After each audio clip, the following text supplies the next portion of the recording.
కేవలం 3 months లోనే వైజాగ్లో 28 కోట్ల రూపాయలు సైబర్ క్రైమ్ జరిగింది.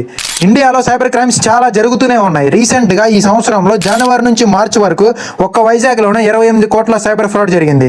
స్కామర్స్ ఎవరైతే ఉన్నారో వాళ్ళు మన భయాన్ని క్యాష్ చేసుకుంటున్నారు.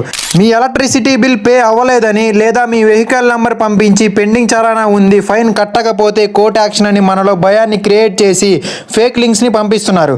ఒక్క లింక్ క్లిక్ చేసినా మన బ్యాంక్ అకౌంట్ మొత్తం ఖాళీ అవుతుంది. ఢిల్లీలో ఇలాంటి ఒక ఫేక్ చలానా వల్ల ఒకరు 2.5 లక్షలు పోగొట్టుకున్నారు. మనం తప్పు చేస్తాం కానీ టెక్నాలజీ తప్పు చేయదు. అందుకే అందరికీ డిజీ వాచర్ అవసరం. యాప్ ఇన్స్టాల్ చేసి సైన్ అప్ అయ్యాక డిఫాల్ట్ బ్రౌజర్గా ఈ డిజీ వాచర్ని సెలెక్ట్ చేయండి. దీంట్లో ఉన్న లింక్షన్ ఫ్యూచర్ ఏ లింక్ అయినా క్లిక్ చేసే ముందు అది సేఫా కాదా అని స్కాన్ చేసి చూపిస్తుంది. ఒకవేళ ఆ లింక్ డేంజరస్ అయితే మిమ్మల్ని వెంటనే అలర్ట్ చేస్తుంది.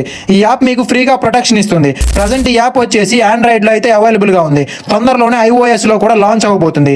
సో వెంటనే డిజీ వాచర్ యాప్ని డౌన్లోడ్ చేసుకొని ఫేక్ లింక్స్ నుంచి సేఫ్గా ఉండండి. అంటే information me friends and family మెంబర్స్కి షేర్ చేసి వాళ్ళని కూడా సేవ్ చేయండి. ఇలాంటి వాల్యుబుల్ కంటెంట్ కోసం మన పేజ్ని ఇప్పుడే సబ్స్క్రైబ్ చేసుకోండి.